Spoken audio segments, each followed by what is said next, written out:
I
was in the front cabin talking to Mr. Jagan, having my reservation canceled from 4 o'clock to 2 o'clock instead of having a 4-hour layover in Boston. And he got a call from the captain to go upstairs. He came back about 10 minutes later and he said, "I want you to stay here. I don't want you to go back to the plane."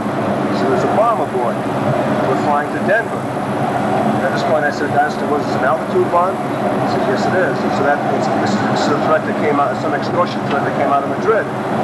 And he called the entire crew up in the front, all the girls. They stopped service, and they gave the general spiel.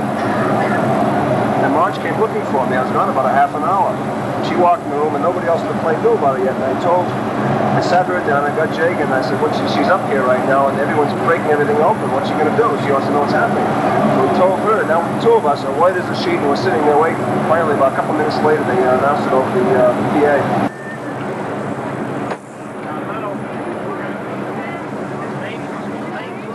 For those of you that purchase duty-free items, if you take a look at your duty-free items and see if there's anything suspicious about them, cigarettes, booze, just take a look at the box. First reaction? Actually, I perceived that something was wrong beforehand because I saw the pilot go back with flashlights. And at first I said, a leak in the toilet.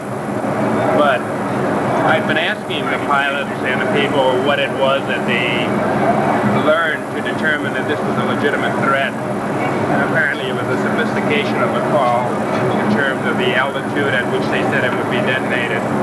I think overall everyone has kept calm pretty well.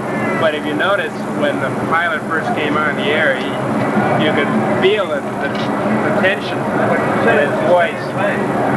But, you know, there's not much you can do about a situation like this.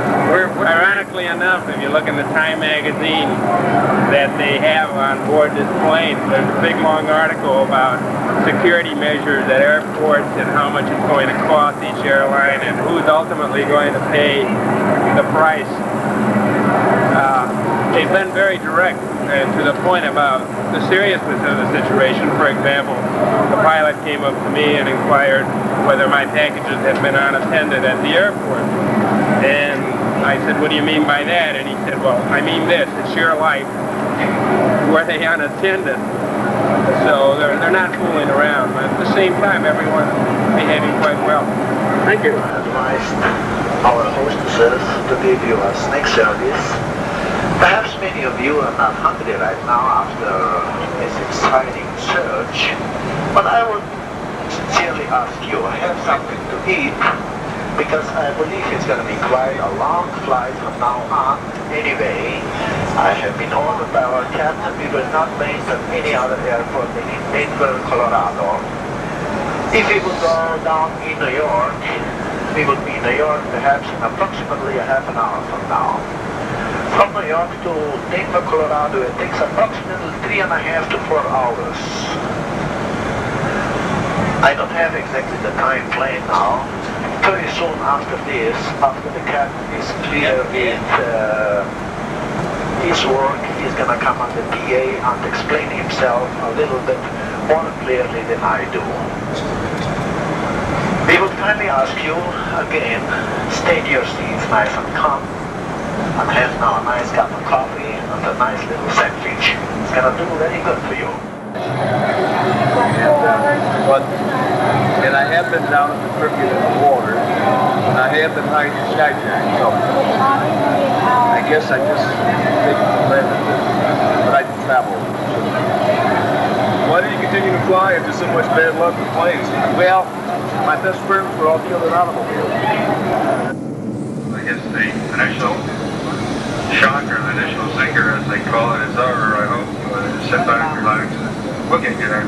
We're going to get you there because I'm going to get there too. Tomorrow's my day off. What do you think of the situation that you're in right now? I think it's pretty bad, but you have to make the best of it because it could happen to anybody. What did you think when the captain gave the announcement? I got really nervous at first, and then I said, well, calm down because there's nothing you can do about it. How do you think the people on the plane are reacting? They're acting very nice.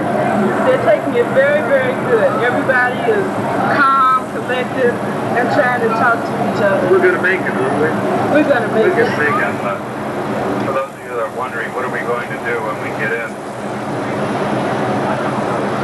We're going to have facilities set up for you. We'll probably have to check a couple of things on the airplane. We're going to be in contact with flight dispatch to find out just what the disposition of passengers will be. I don't mean your disposition. I know you're going to be tired. I mean as far as how we plan to get you to your final destination. I'm not quite sure of that, but what I would do is solicit your cooperation. So when we get in, you just stay in your seats. Just stay right there, don't move, don't get up, just sit in your seats. Let me talk to the people at the Air Force Base. Find out what kind of accommodations we have. Quite sure it's pretty cold up there. For the Eskimos on board, I guess you won't mind it, but the rest of us city slickers is going to be a little bit cold for us, so. Any seatbelt around for very small babies.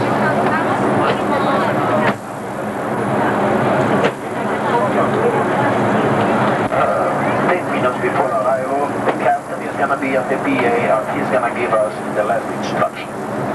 Now, ladies and gentlemen, I would kindly ask you to follow all those preparations because you will never know what happened. Like I said a little bit before, I strongly believe that we're going to have a safe landing here.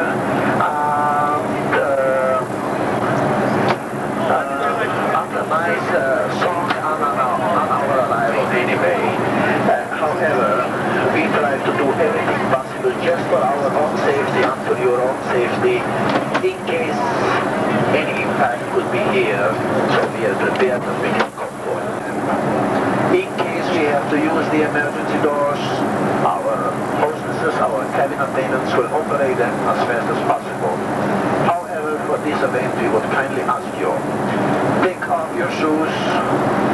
If anybody is carrying glasses, take off your glasses. Take off any sharp articles on you. Just place them beside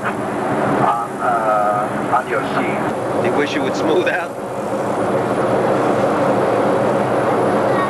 I'm in a very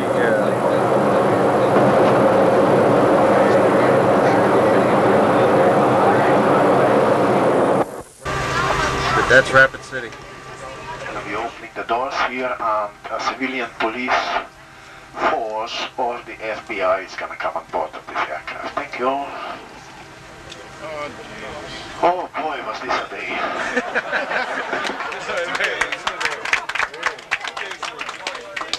Oh, Egon said to me, he said, hurry up and open up the doors. Only 10 people had their shoes on.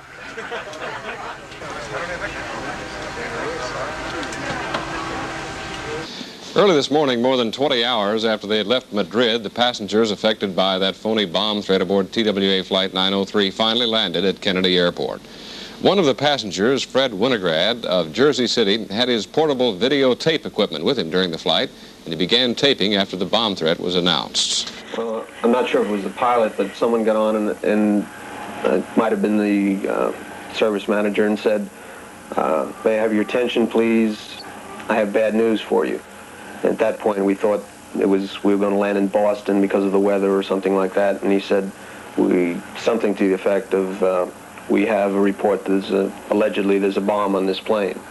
And that was it. Yeah. Fred, you had your portable videotape equipment on board with you at the time. Let's take a look at what you shot on board the plane. Front of you, please. That's one other hiding thing. Well, first they told everybody to go back to their seats and get all the baggage that was the duty-free things out.